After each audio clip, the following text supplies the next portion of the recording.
de l'actualité. Nombreux sont les politicards, mais rares font de la politique.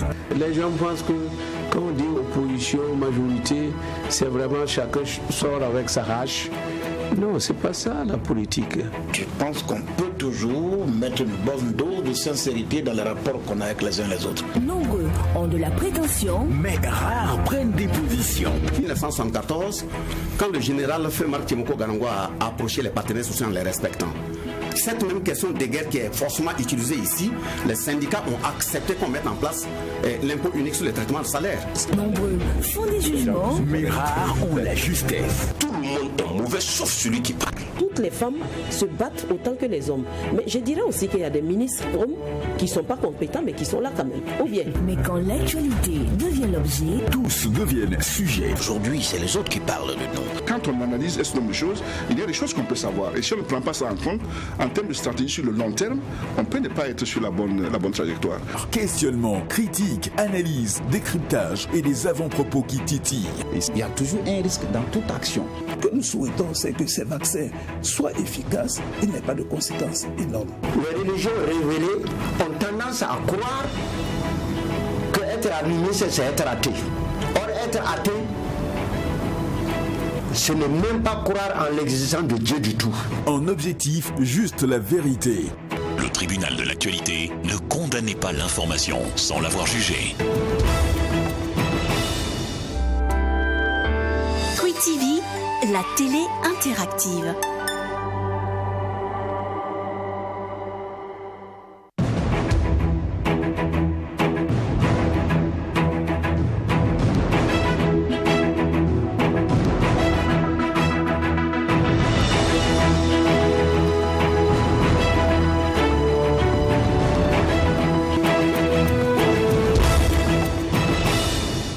Bonjour à Oursi, c'est dans la province de Loudalan. Bonjour à Solenzo, dans la province des Banwa.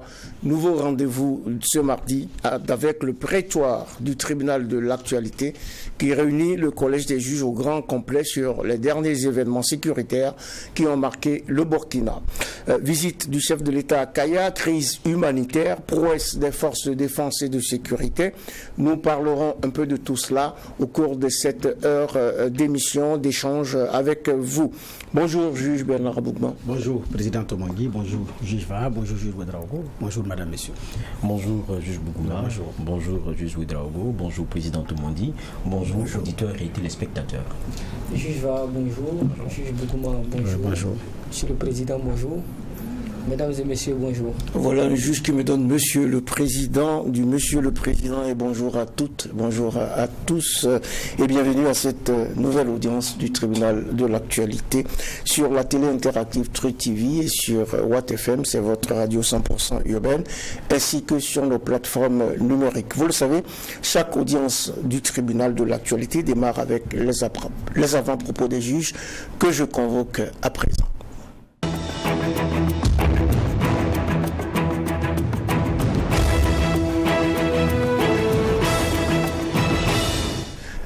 Instant privilégié réservé aux juges de ce tribunal avec leurs coups de cœur et leurs interpellations. Nous démarrons cet instant privilégié donc avec le juge Bernard Abougman. Merci, président. Deux avant-propos rapidement. Le premier avant-propos, je fais partie et assumer de ceux qui insistaient que sur la question des armes de la Côte d'Ivoire, il fallait dire si réellement c'était des armes burkinabées qui étaient débloquées au port, comme certains l'ont dit, que l'autorité nous dise.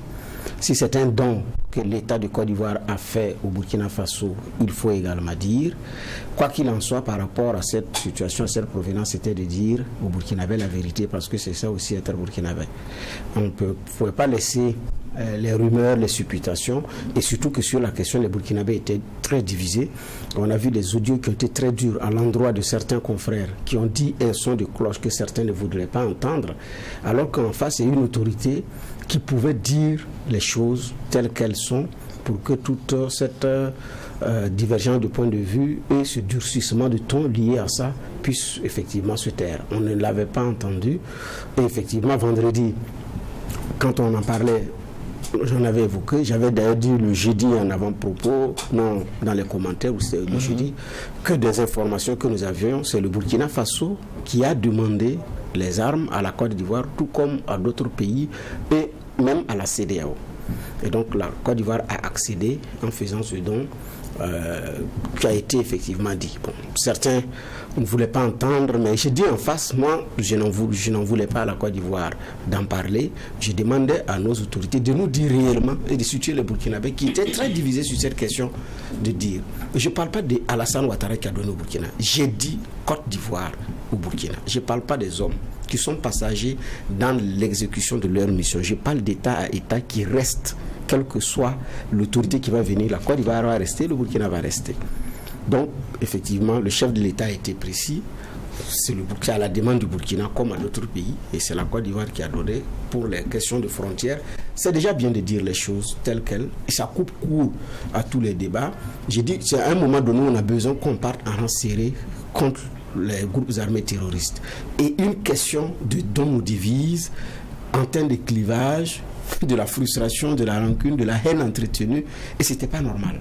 Donc ça clôt le débat, ça permet d'avancer sereinement. Je pense aussi que c'est ça, quand on a reçu, si on n'a pas reçu, ou si on n'a pas reçu, mais c'est de pouvoir le dire. Donc c'est un bon point de l'avoir dit, donc félicitations au chef de l'État d'avoir coupé court le débat et d'avoir restitué les choses dans leur contexte. Quand c'est bon, il faut le dire.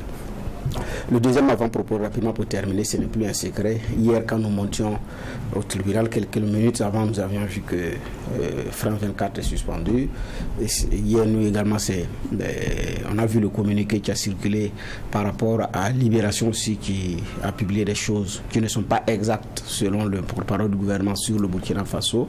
Donc ça interpelle. Naturellement, dans une situation de crise, les médias sont dans le viseur, que ce soit de la presse étrangère ou celle locale, et c'est partout. La crise en Ukraine l'a révélé, la France a fermé sans coup férir les médias russes.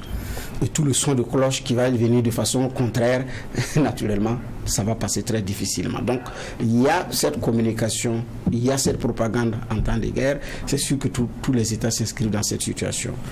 La Côte d'Ivoire, pendant la rébellion, on sait ce qui est arrivé à RFI. Le Mali à côté, on sait ce qui est arrivé à RFI à France 24. Nous, c'était RFI. Cette fois-ci, France 24 s'est ajouté. Bon, j'ai dit c'est dans l'air du temps. Mais en même temps, quand un média s'éteint, c'est la liberté d'expression qui prend un coup.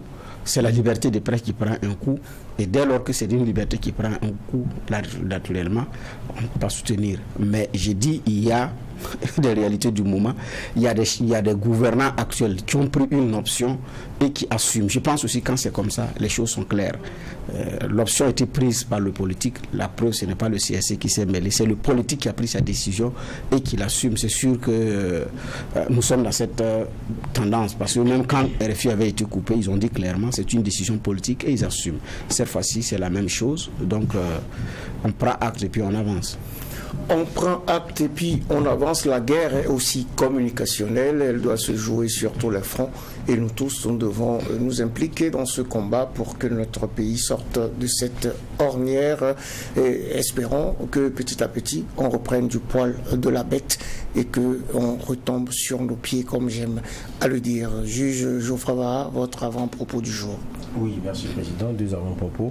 Et pour faire la transition avec ce que disait Bernard Bougma tout à l'heure, il faut penser aussi à nos confrères de Omega Media qui subissent, quoi qu'on dise aussi, beaucoup de pression.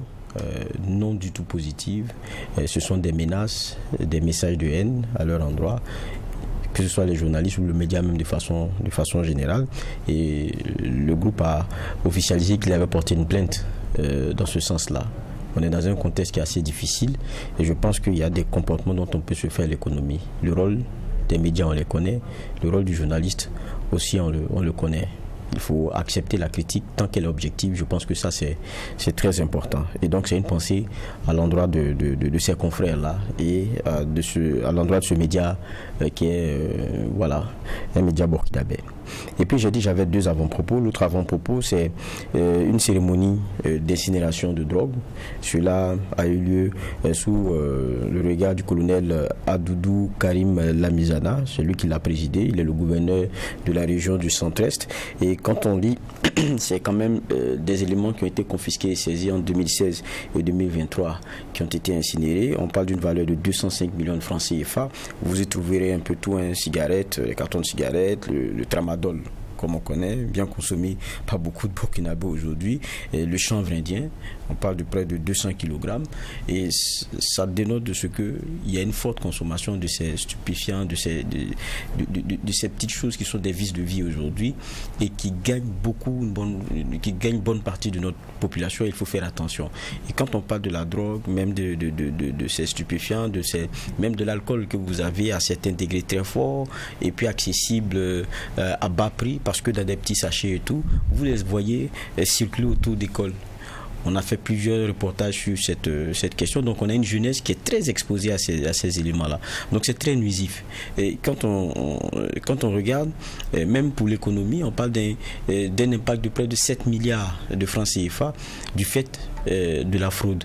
Donc ça veut dire que c'est doublement nuisif pour nous. Et il faut penser à ces jeunes-là parce qu'il y a beaucoup d'éléments qui entrent. On parle de cette drogue-là qui entre, on ne sait pas trop comment, qui circule, on ne sait pas trop comment, et que nos petits frères, que nos enfants, oui, s'achètent et consomment voilà, avec leurs amis, pour ceux qui vont à l'école ou même ceux qui traînent dans les rues. Donc c'est vraiment dangereux, surtout dans le contexte dans lequel nous sommes, avec cette insécurité qui fait une double conjugaison.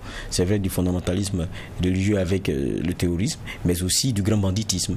Donc il faut vraiment faire attention, et c'était un peu pour moi la piqûre de rappel quand on voit les chiffres qui sont donnés en termes d'éléments incinérés. Ça doit vraiment nous parler. Donc vous avez parlé de millions de francs, est-ce que c'est le chiffre exact? C'est 205 millions de francs CFA.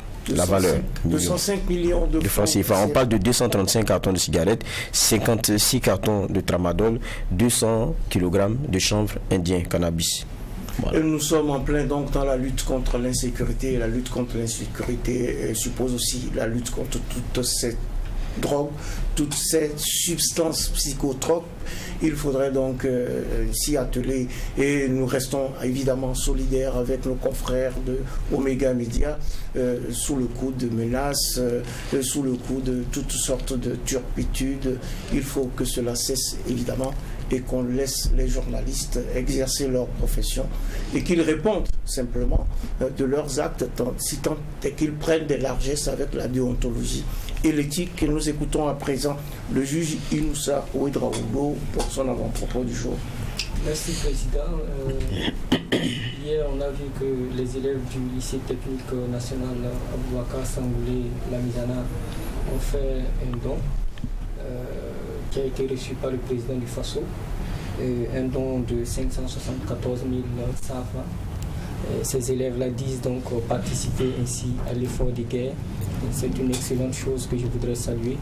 Voir des jeunes élèves qui se privent de leur pain quotidien pour contribuer à l'effort de guerre, c'est quelque chose de salutaire.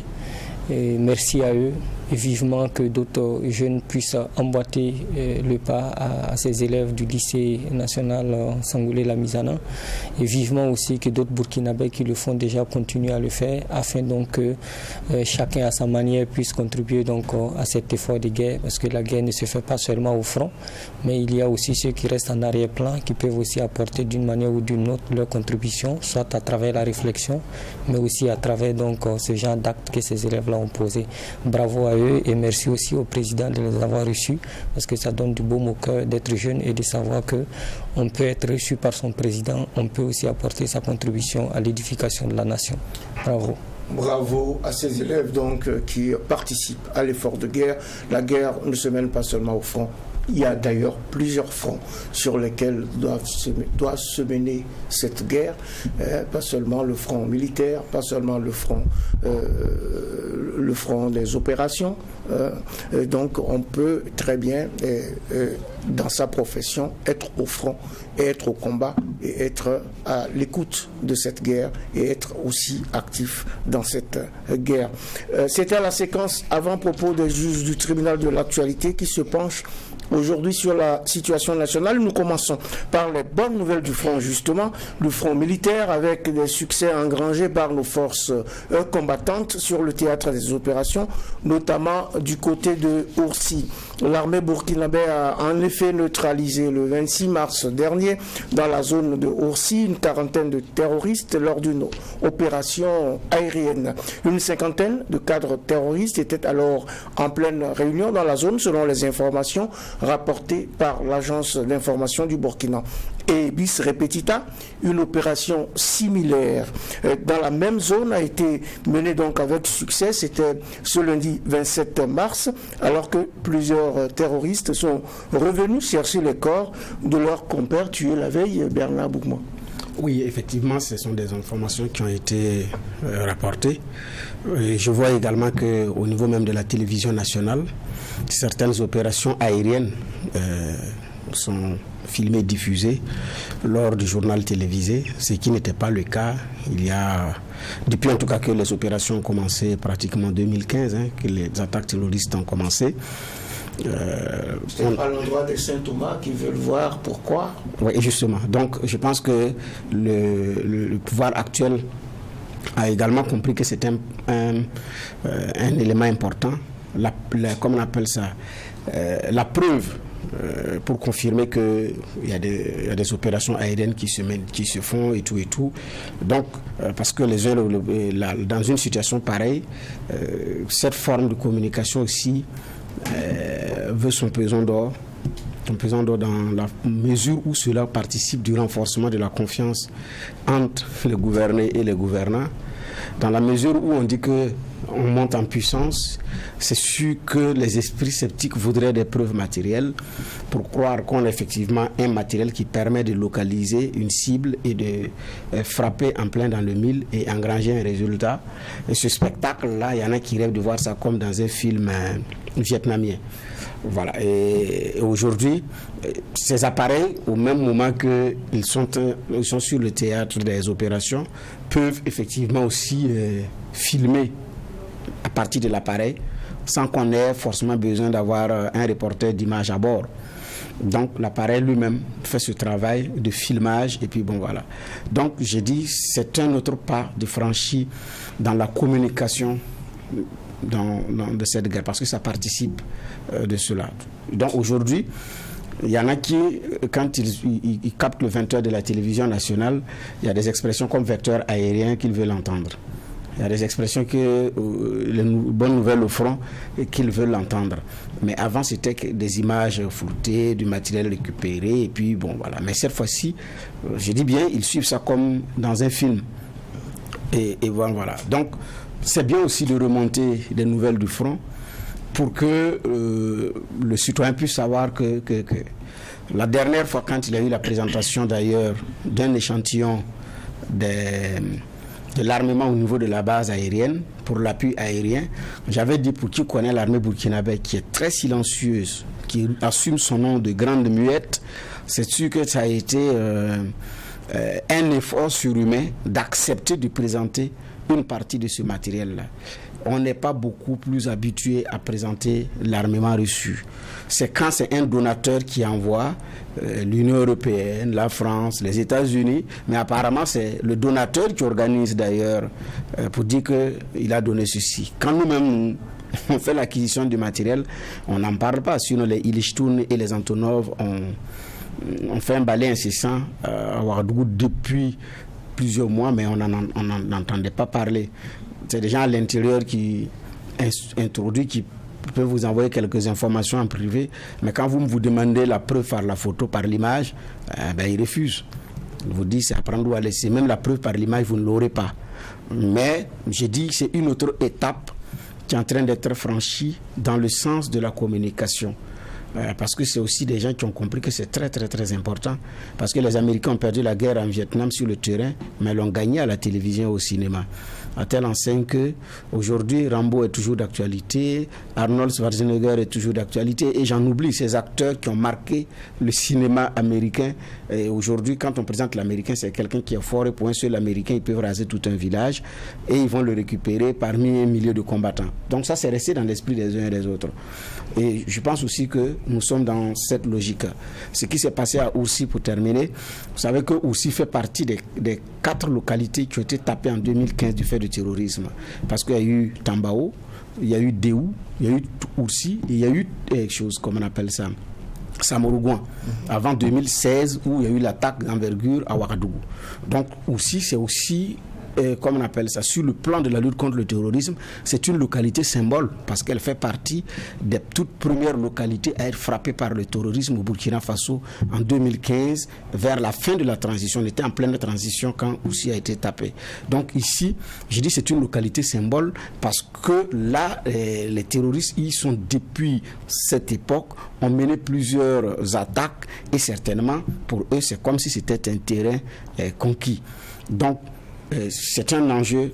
Aussi, la localité d'Oursi est un enjeu sur le plan symbole par rapport à la lutte contre le terrorisme. C'est pourquoi d'ailleurs il y a autant d'engagement et de communication autour, parce que j'ai dit bien c'est une localité symbole.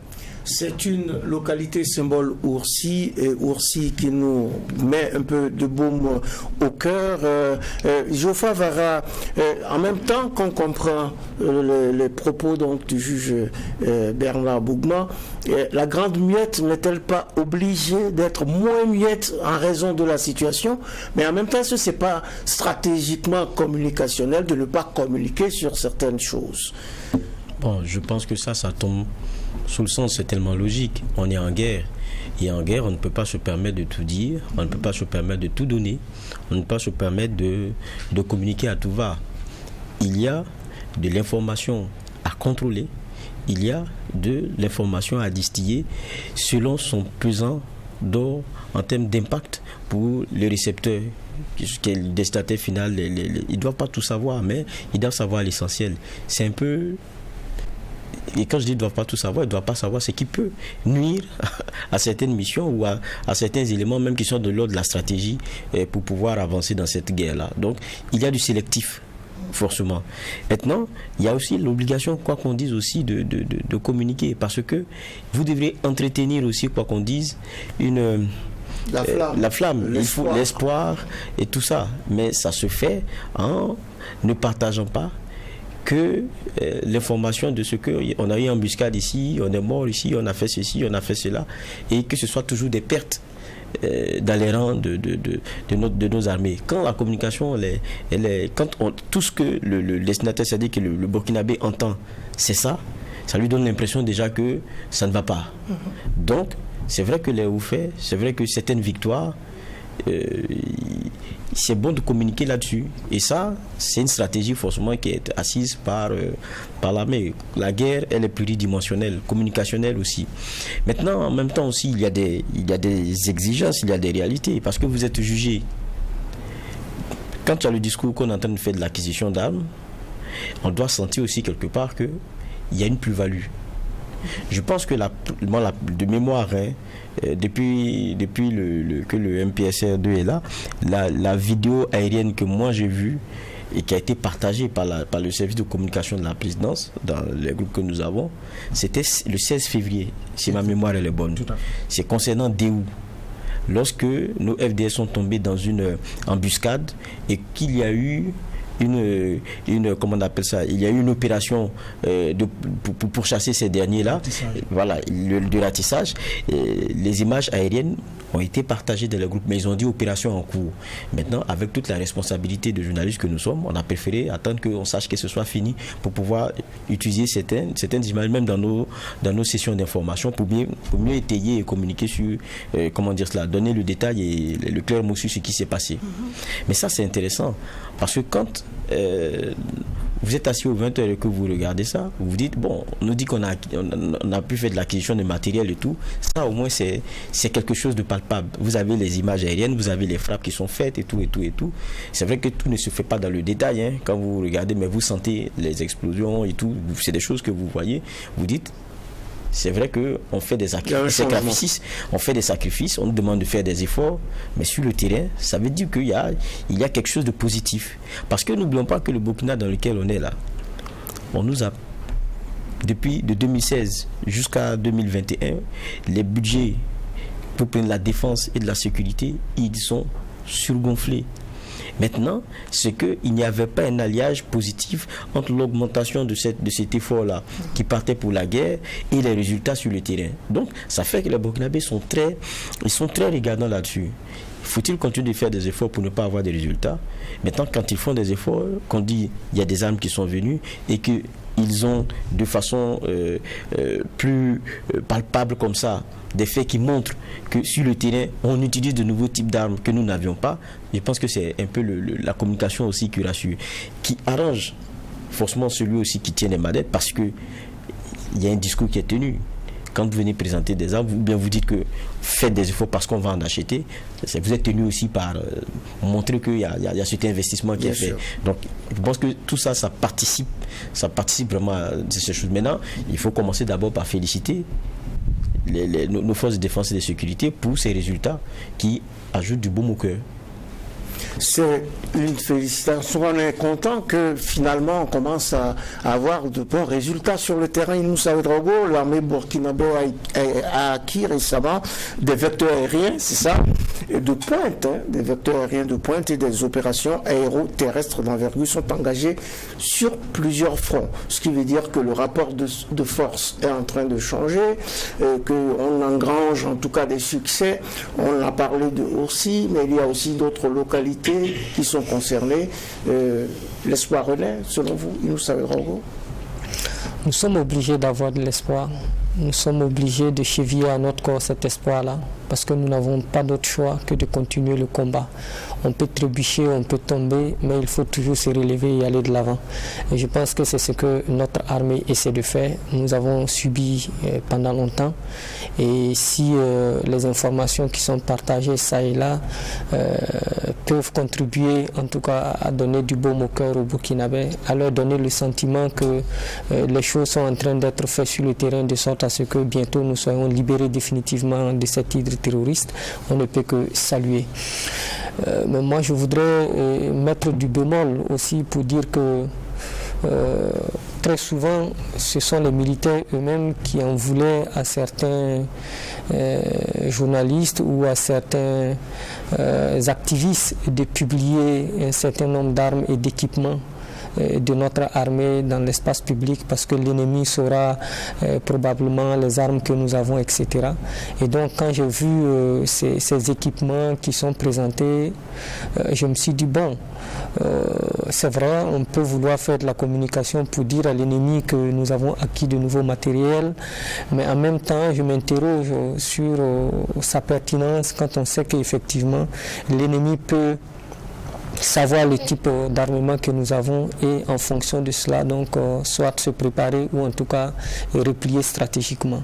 Et donc pour moi il faut beaucoup plus de la prudence et laisser parler surtout le travail, plutôt que de faire le discours avant d'avoir fait le travail. Parce que quand on présente le vecteur aérien, on dit on est super équipé, on est excessivement équipé, on a du matériel maintenant, on va faire la guerre, etc. C'est bien pour le moral, oui, mais quand après sur le terrain, les résultats ne sont pas au rendez-vous, les gens commencent encore à s'interroger sur mais finalement tout ce matériel qu'on a acquis a servi à quoi, etc. Donc en même temps que je comprends les acteurs qui veulent communiquer, en même temps je dis faisons attention, il faut plutôt informer de ce que nous faisons sur le terrain et laisser l'action des forces de défense et de sécurité parler de lui-même. On peut montrer que effectivement grâce au vecteur aérien on a su ou on a pu libérer telle ou telle zone, et les gens constateront cela de visu et on saura que c'est du matériel acquis qui a permis de faire ce travail, plutôt que de présenter en amont tout ce Bataclan de matériel que nous avons acquis et pour ensuite dire le travail que ça va faire. Le plus important, moi je l'ai toujours dit, ce n'est pas l'arithmétique des morts. On peut dire qu'on a tué 1000 terroristes, c'est bon à prendre, c'est bon pour le moral.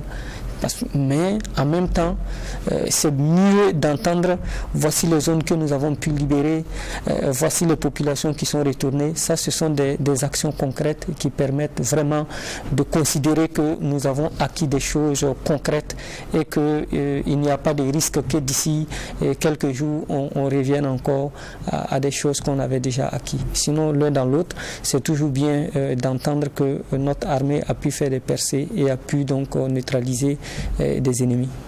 C'est vrai, c'est bien bon, c'est bon pour le moral. Il faut faire preuve de discernement en toute chose. Il faut également là aussi faire preuve de discernement pour ce que nous communiquons, parce que c'est stratégique. On l'a dit déjà depuis le début. On apprend d'ailleurs que des opérations conjointes armées et VDP menées mi-mars 2023 dans la commune de Mané ont permis le retour de villages qui s'étaient vidés, ainsi que de celui de l'administration publique dans cette localité de la province du Samantenga. Je vois que Geoffroy veut intervenir. Oui, sur les aspects communication, c'est vrai que tout à l'heure Bernard parlait des images qui étaient partagées à la télévision nationale. C'est juste une partie. Oui. Mais je vais dire seulement que dans cette communication-là, il faut inclure aussi, et c'est important, nous on avait des échanges avec même les différentes directions de communication, présidence et aussi comme vous voulez, mais on leur a dit, vous savez, le média d'abord c'est un partenaire. Donc, vous savez, quand on a ensemble accès à ces éléments-là, qui peuvent être galvanisateurs pour les populations, ça ne doit pas être l'affaire d'un canal. Parce que après, vous donnez une impression pour ce qui est des autres. Le média, il aborde des questions avec les éléments qu'il a. Okay? Si vous avez la parole gouvernementale, vous avez l'image du terrain, vous avez certains éléments, ça permet comment dire cela, ça permet d'équilibrer. Maintenant, si vous n'avez que de la critique même objective ou quoi que ce soit, on a plutôt l'impression que vous êtes polarisé.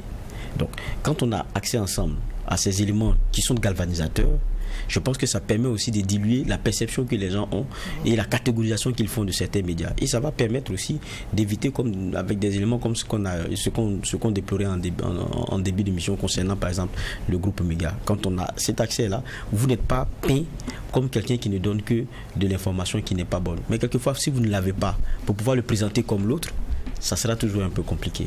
Ça sera compliqué. Oui, je vois que Bernard Bougma aussi veut intervenir sur la question. Oui, allez-y. Bon, en fait, sur la question, cette communication, j'ai bien suivi Juge Ouedraogo. Mais à la réalité, je ne pense pas que la présentation de ce matériel-là, notre armée n'a pas suffisamment réfléchi aux implications. C'est ça. Parce qu'en même temps qu'elle fait face à l'ennemi, donc aux groupes armés terroristes, en même temps, elle dit qu'il y a des velléités conspirationnistes pour renverser le pouvoir.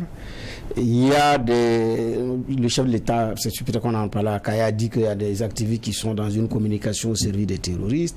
Mais en même temps, il y a une population qui a besoin aussi d'être rassurée pour ne pas donner de grain à moudre à ceux qui disent que l'autorité ne fait pas quelque chose. C'est pourquoi j'ai dit, pour qu'il connaisse notre armée dans son silence, ça a été certainement un effort surhumain pour pouvoir en parler.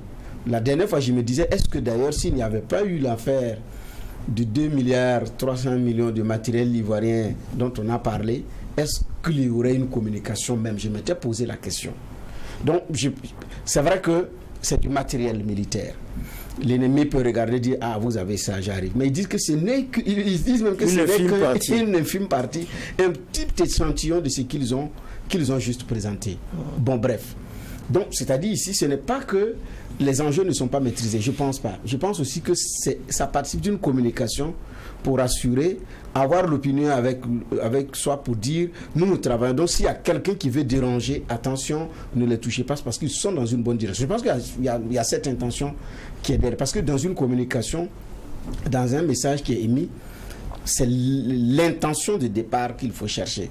Bon, moi, c'est comme ça que je perçois les choses. Mais ça aurait été un président civil qui a présenté ce matériel, c'est sûr que ce débat allait faire rage. Pourquoi vous présentez? Vous exposez.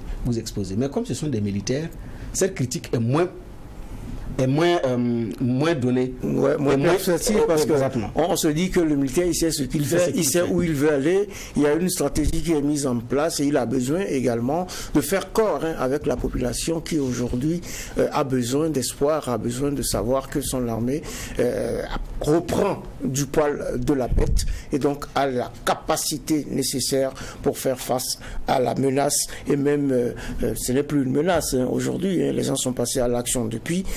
Justement, aujourd'hui, le challenge, il est clair. C'est-à-dire que les personnes qui se sont enrôlées dans les groupes terroristes ont le choix de déposer les armes et de revenir dans la République ou alors eh bien, de combattre. Et donc, en face, ils auront la puissance de feu des forces de défense et de sécurité.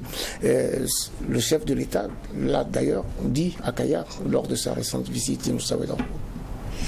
Oui, effectivement, il a indiqué que c'est à la guerre comme à la guerre. C'est bien. Moi, je continue de dire que la guerre que nous faisons là ne devrait pas être que militaire. Je reste persuadé que si les armes de destruction massive suffisaient à mettre un terme à certaines guerres, notamment les guerres de type asymétrique que nous connaissons, peut-être qu'il y a longtemps que les États-Unis auraient gagné la guerre en Afghanistan, en Syrie, etc. Et donc pour moi, c'est bien, oui, de bander les muscles, de donner la réplique nécessaire, d'envoyer, comme on le dit, de l'autre côté, ceux qui ont perturbé la tranquillité des Burkinabés.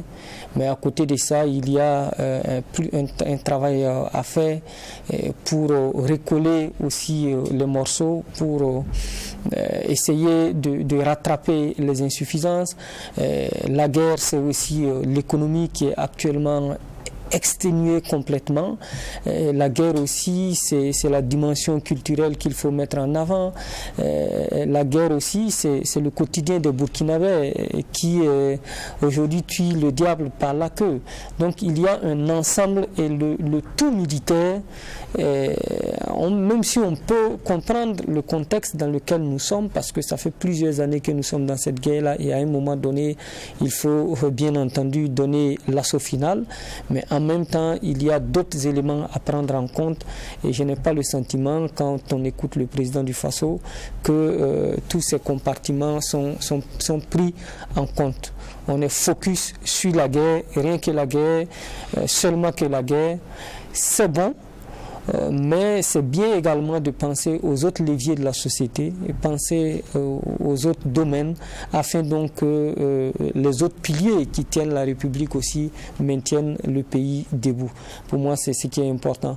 L'autre aspect aussi que je voudrais souligner dans le discours du président, c'est le fait que régulièrement il remet en cause les insuffisances ou le fait que ses prédécesseurs n'ont pas fait quelque chose relativement donc aux questions de sécurité alimentaire, relativement aux questions infrastructurelles, etc. Tout ça c'est bien, mais le président ne doit pas oublier qu'aujourd'hui c'est lui qui tient la manette. Il ne s'agit pas de faire le procès des régimes passés. Il s'agit maintenant que vous avez les manettes de dire qu'est-ce que je veux faire en l'espace du temps qui me reste à conduire la transition. Quels sont les jalons que je veux poser, quelles sont les marques que je veux poser de sorte à ce que, quel que soit le Burkinabé qui arriverait, en tout cas qu'on puisse être dans une sorte de dynamique, dans une sorte de vision qui fera qu'on évitera donc les erreurs qui ont été commises par le passé. Mais balayer du revers de la main le travail qui a été fait par les prédécesseurs peut paraître par moments comme une sorte de manque d'humilité, alors que dans ce contexte-là, on n'en a pas besoin. On peut souligner les insuffisances que nous connaissons tous des régimes qui se sont succédés depuis les indépendances, mais ce n'est pas bien de balayer complètement du revers de la main ce qu'ils ont fait en indiquant qu'ils n'ont rien fait. Et ce discours-là revient assez souvent dans les messages du président. Moi, je voudrais qu'il insiste beaucoup plus sur ce que lui, il compte faire par rapport à ces insuffisances-là, de sorte à ce qu'on ait une vision claire de là où il veut mener justement le Burkina Faso. Et enfin, je pense que aujourd'hui, on est dans une situation où on ne peut pas faire l'économie de nous retrouver pour discuter. Et je pense que le président, quelle que soit sa bonne volonté, à lui tout seul, ne peut pas parvenir à gagner cette guerre-là. Il faut que tout le monde s'implique, il faut que tout le monde soit impliqué. Et je pense aussi donc qu'on ne peut pas faire l'économie de cette conférence nationale souveraine qu'on a toujours indiqué que c'était nécessaire. Il faut qu'on se parle, il faut que tout le monde mette à contribution son intelligence afin donc qu'on puisse définitivement renverser la tendance pour ne pas être perpétuellement en train train de recommencer certaines choses. Changer le rapport de force sur le plan militaire, mais tenir compte aussi des autres segments de la vie nationale. Changer ce rapport de force sur le plan militaire permettrait effectivement de réussir le challenge, de faire déposer les armes par ceux qui se sont retournés contre la République, mais aussi, évidemment, il faut penser aux autres segments de l'actualité. Je pense que le chef de l'État est à l'écoute et qu'il saura faire la part des choses pour nous amener vers pâturage, comme on dit. Oui, effectivement, il dit d'ailleurs que vous pouvez venir nous frapper, mais vous n'allez pas pouvoir aller raconter. C'est-à-dire, vous pouvez avoir la possibilité de venir taper, mais rassurez-vous, vous n'allez pas pouvoir repartir. Peut-être maintenant que les donnes ont changé, mais au Tchad, à un moment donné, c'était ça. Les incursions de Boko Haram, les terroristes arrivaient à taper, mais n'arrivaient plus à repartir. Parce que le dispositif de surveillance était tel que, même si vous arrivez à prendre suffisamment de temps pour vous organiser et puis taper, rassurez-vous, vous n'allez pas pouvoir échapper. Parce qu'il y en a qui viennent pour rester en kamikaze, mais il y en a qui viennent pour taper et puis repartir. Voilà, donc je pense que c'est ça aussi la donne. Mais en même temps qu'il a engagé les opérations, il laisse la fenêtre à ces combattants qui voudraient déposer les armes aussi de pouvoir le faire. N'oublions pas qu'il y a des Burkinabés qui ont été enrôlés dans cette guerre juste pour pouvoir préserver leur nez, comme le disait le président Damiba. Parce que le rapport de force, vous n'êtes pas en faveur de ceci, du rapport de force, soit vous quittez les lieux, ou bon voilà quoi. Mais à un moment donné, vous ne pouvez pas quitter. Vous êtes assis un matin, le village il est envahi, les nouvelles conditions ont été posées. Donc pour la survie, vous vous enrôlez. Il y en a aujourd'hui qui s'ils ont, et en même temps vous enrôlez pour attaquer des gens avec qui vous vivez depuis des lustres, vous avez des histoires communes, sur le plan culturel vous avez des liens très forts, et du jour au lendemain vous êtes devenus des ennemis. Il y a des combattants qui portent cette douleur-là dans leur âme et qui se demandent quand est-ce que ça va finir. Il y a des combattants, s'ils ont une fenêtre d'opportunité pour détaler et changer de camp, ils vont le faire. Parce que quand on fait la typologie de ceux qui se sont enrôlés, il y a plusieurs... Il y a le grand banditisme, il y a ceci, il y a des... comment on appelle ça?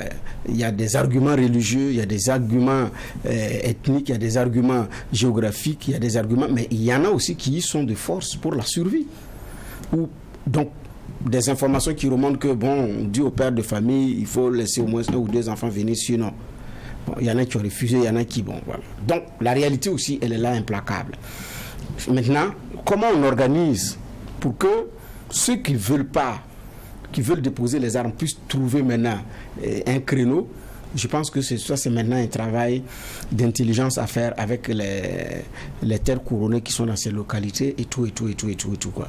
Maintenant, un bon militaire et dominant de personnalité, le chef de l'État, qui croit naturellement au rapport de force, c'est celui qui estime qu'il faut d'abord croiser l'épée par l'épée, le fer par le fer, et après, naturellement, à l'inversion des rapports de force, peut-être la négociation va s'enclencher en ce moment. C'est plus facile pour vous de discuter. De mon point de vue, quoi qu'il en soit, quelle que soit la durée de la guerre, quels que soient les moyens qui vont être déployés, ça va finir autour d'une table. Mais quand vous vous réunissez autour de la table, qui tient la hauteur de la chaise, qui tient la position de force, je pense que c'est ce travail d'abord qu'il a engagé. Mais ça ne veut pas dire que de façon souterraine, il n'y a pas un travail qui est fait. C'est en ce sens-là qu'une partie du discours, effectivement, moi personnellement, je n'arrive pas à comprendre. Parce que, effectivement, si tout était bien, il n'en serait pas là. Il ne viendrait pas. Il allait rester dans les casernes, avec ses frères d'armes, veiller à la défense nationale. C'est parce qu'à un moment donné, ils ont estimé que ce n'est pas bien, qu'ils se sont assumés d'abord avec Damiba. Après, ils se disent que Damiba, c'est bon, on est ensemble, mais ce n'est pas comme on veut. Bon, Damiba, dévié de la route, voilà, il a dévié. Repose-toi, nous allons assumer. Dès lors, toutes les plaintes qui ont été adressées à Kaya, ou avant, c'est des plaintes que les Burkinabés savent. Mais maintenant, le discours d'un point de vue devrait être: nos prédécesseurs ont fait ce qu'ils pouvaient. Mais nous aussi, nous allons faire de notre mieux. Et voilà ce que nous proposons de faire. Mais si nous allons rester dans l'éternelle plainte, dans l'éternel énoncer des insatisfactions, ça va être très difficile de pouvoir nous en sortir. Parce que l'essentiel, c'est que le passé puisse servir le présent. Le diagnostic, il est clairement bien fait. Quand Thomas Sankara est arrivé, vous lisez le discours d'orientation politique du DOP qui a été prononcé le 2 octobre. Et jusqu'à présent, certains aspects du DOP sont d'ailleurs d'actualité. À partir du moment où le diagnostic a été fait, tout le reste là, c'est des chantiers qui ont été lancés, des chantiers d'envergure. Construction de CSPS, vaccination commando, et ceci ou cela. C'est des grands chantiers maintenant qui ont été lancés à grand renfort de presse et avec des symboles comme le symbole de la bataille du rail et tout. Tout le reste, le bilan, comme le diagnostic a été fait. Et je pense qu'à sa prise de pouvoir, le capitaine Ibrahim Traoré a eu le temps de faire le diagnostic. Ce qui reste maintenant, ce sont les jalons à poser. Mais faire comprendre que les prédécesseurs n'ont rien fait qu'ont-ils fait, ça laisse percevoir qu'il n'y a rien aussi qui a été fait. Et ça, cette partie du discours, il n'est pas exact. Parce qu'on ne peut pas dire que rien n'a été fait. Ça, c'est pas possible. Oui. Voilà. Mais maintenant, pourquoi on avance? Quels sont les nouveaux jalons pour recréer le nouveau visage du Burkina, pour recréer même le Burkinabé nouveau? Le citoyen burkinabé a besoin même d'être recréé, à commencer par son mental.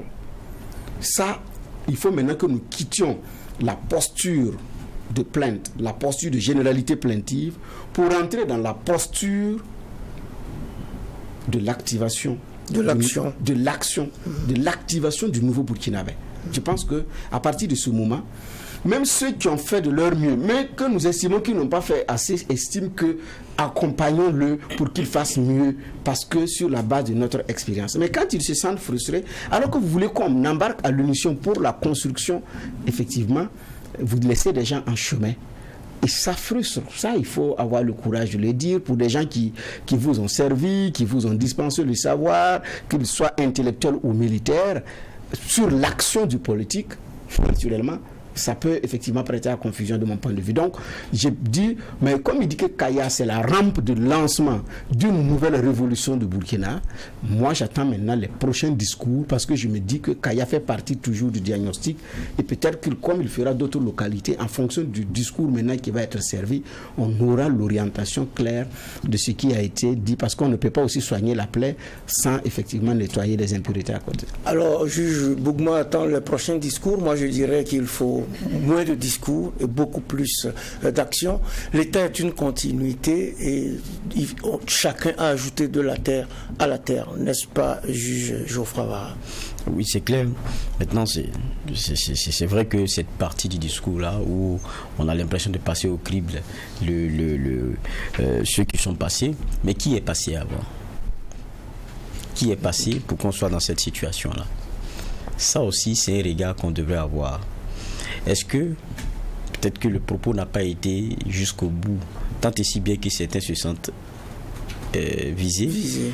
Moi, j'en ai discuté dimanche. Il y avait sur le plateau un politique et quand on voyait aux discussions, on a l'impression qu'ils se sentent visés. Mais si vous voulez regarder au fond, ceux qui sont passés, prenons le nombre d'années, ceux qui ont le plus participé à la gestion de ce pouvoir, c'est les militaires qui ont soit interrompu les pouvoirs civils ou bien ont passé le plus de temps assis à Kosiam. Donc, qu'est-ce qui est passé au crible? De qui parle-t-on? Et donc, si on veut aller plus loin, c'est même une autocritique qu'on devrait faire sur l'armée parce qu'elle a exercé ce pouvoir-là. Quand on regarde, en tout cas les militaires, quand on regarde le nombre d'années qu'on a, on peut faire le calcul. Donc, si on veut pousser même la réflexion, si on veut pousser la réflexion, c'est même appeler à une introspection parce que il y a toujours cette apparition sur normalement un champ de bataille qui n'est pas le leur. Donc ça aussi c'est la raison pour laquelle on est dans des problèmes aujourd'hui. Mais soit, voilà pourquoi j'ai dit c'est bon qu'on se dise ok, soit, mais il est là et tout le monde souhaite que Ibrahim Traoré réussisse. Il faut que le capitaine président réussisse. qui peut souhaiter encore un autre coup d'État ou quelque chose d'autre? Ce n'est pas bon pour nous. Même dans cette guerre qu'on est en train de mener, on ne peut même pas entrevoir que ça ne passe pas. Donc, on est liés. On est obligé que ça réussisse. Et maintenant, quand on réussit, le problème c'est que réussit c'est ensemble, avec les politiques, avec ceux qui ont géré, les affaires à un moment donné. C'est comme ça. Parce que l'appel à l'union là, c'est pas l'union de ceux qui sont avec vous. C'est aussi ceux qui ont exercé le pouvoir, pour lesquels vous n'êtes pas satisfait, mais qui ont droit au chapitre. C'est pas des terroristes. Les partis politiques et autres, ce n'est pas des terroristes. Ils ont le pied à apporter dans l'édification de la nation. Donc, ce n'est pas le clivant qui est le plus important pour nous aujourd'hui. Parce que même dans le discours, certains peuvent se sentir indexés sans qu'on aille plus loin. Alors que si on veut mener la réflexion, ça va aller plus loin que ça. Donc, je veux dire qu'il faut rester focus sur ce qu'on propose. Tout à l'heure, il y avait Inoussa qui parlait de ce que la solution ne puisse pas être seulement la guerre. C'est vrai. Mais je pense aussi que, même à un moment donné sous Damiba, il y a eu beaucoup de critiques pour dire on a l'impression qu'il y a un refus de faire la guerre, alors qu'il y a une guerre à faire. Il y avait servi le dialogue voulu construit comme on ne comprenait pas forcément, où on disait l'État n'est pas dedans, c'est vous au niveau local là-bas, discuter avec les gars, trouver des justes milieux, mais ça n'engage pas forcément l'État de façon directe. Ça avait été ça. On n'avait pas vraiment compris la chose, on ne sait pas comment ça fonctionnait, mais au résultat, on a vu que ce n'est pas forcément ce qu'on... Il n'y avait pas assez de positif à glaner. Mais tout le monde était convaincu qu'il y avait une guerre à faire. Et je pense que depuis que Ibrahim Traoré est arrivé, il ne tourne pas sur ses discours. Je me rappelle la première fois où il a rencontré, je pense que Inoussa aussi y était, les hommes de médias, c'était directeur et autres, à la Vaga 2000, il a dit, on ne va pas discuter. Si tu es en face et que tu tiens une arme, il n'y a pas de discussion possible. Tu déposes l'arme, ou bien on va se rentrer dedans. Et ça, il n'a jamais tourné là-dessus. Et je crois qu'il reste fidèle à cette façon de voir. Maintenant, je pense que quelquefois, même dans son discours, il ouvre la brèche. Parce qu'il dit, si vous voulez rentrer, déposez d'abord les armes et puis venez. Mais est-ce qu'on peut discuter avec quelqu'un qui a des armes? Ça aussi, c'est une grosse question. Ou bien on va se créer des petits kidals dans le Burkina, et puis je ne sais pas comment on va fonctionner. Je pense qu'il faut accepter aussi qu'il y a une guerre à faire. Benab disait peut-être d'abord, mais il y a une guerre quand même à faire. Il y a une guerre à faire. Et viendra le moment de la discussion, s'ouvriront des discussions. Mais quand vous regardez, et même comment dire ça, à un moment donné, ça il y a maintenant quelques mois, et lorsque le capitaine Ibrahim Traoré arrivait, les cadres qui nous étaient présentés, la façon dont les groupes terroristes étaient en train de descendre et faisaient leur mouvement, je ne sais pas qu'est-ce que vous allez tenter de sauver, si ce n'est de commencer d'abord de faire la guerre, les repousser, et puis comprendre avec qui on peut discuter. Donc, pour moi, je reste convaincu de quelque chose. Il y a au moins une guerre d'abord à faire.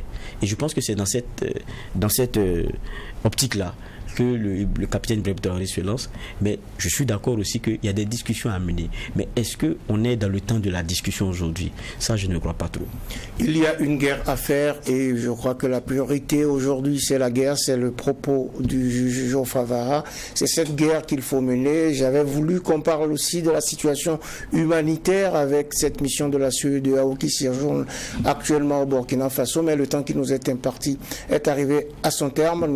Nous reviendrons donc sur notre préoccupante situation nationale dans d'autres audiences, au cours d'autres audiences du tribunal de l'actualité. Celle-ci s'achève ainsi, c'est la deuxième de la 12e semaine de l'année 2023. Elle était consacrée donc à la situation nationale avec le collège des juges au grand complet. Merci, juge Bernard Bougman. Merci, président. Espérons nous retrouver demain sans aller au front. Oui, mais nous sommes au front, là. Nous sommes déjà au front puisque sommes au front pour parler et pour galvaniser les populations par rapport à cette guerre qui nous est imposée. Merci, juge Geoffroy Vara. Merci, président. Merci, juge Inoussa Ouedraogo. Merci aux équipes techniques de réalisation ainsi qu'à vous tous, auditeurs et auditrices de Watt FM, téléspectateurs et téléspectatrices de True TV, pour votre attention et pour votre fidélité. Et nous ne cesserons de rendre hommage à nos forces combattantes, à toutes les forces de défense et de sécurité, les volontaires pour la défense de la patrie, mais également nos grands-mères qui sont restés au village, les personnes déplacées internes et nous souhaitons prompt rétablissement aux blessés et aux malades. Prenons soin les uns des autres en attendant de retrouver le tribunal de l'actualité dès demain. Mêmes heures, mêmes antennes, avec un maillet toujours aussi juste, incisif et sans complaisance.